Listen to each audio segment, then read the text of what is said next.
America అధ్యక్షుడు Donald Trump మరో సంచలన నిర్ణయం తీసుకున్నారు. విదేశాల్లో తయారై యుఎస్ లో దిగుమతయ్యే కార్లపై 25% సుంకం విధిస్తున్నట్లుగా ప్రకటించారు.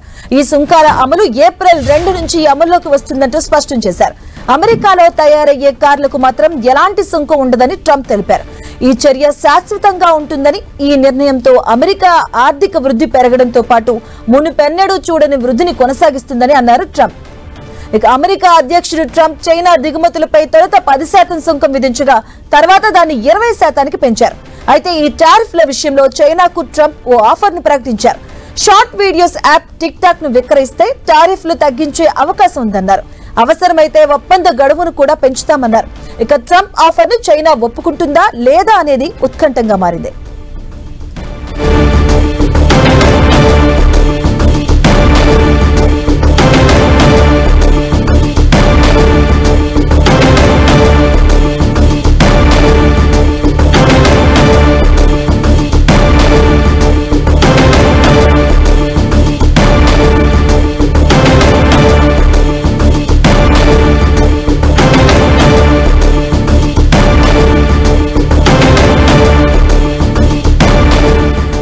అగ్రరాజ్యం అమెరికా అధ్యక్షుడు డొనాల్డ్ ట్రంప్ మరో సంచలన నిర్ణయం తీసుకున్నారు. విదేశాల్లో తయారై యుఎస్ లో దిగుమతయ్యే కార్లపై 25% సుంకం విధిస్తున్నట్లు ప్రకటించారు.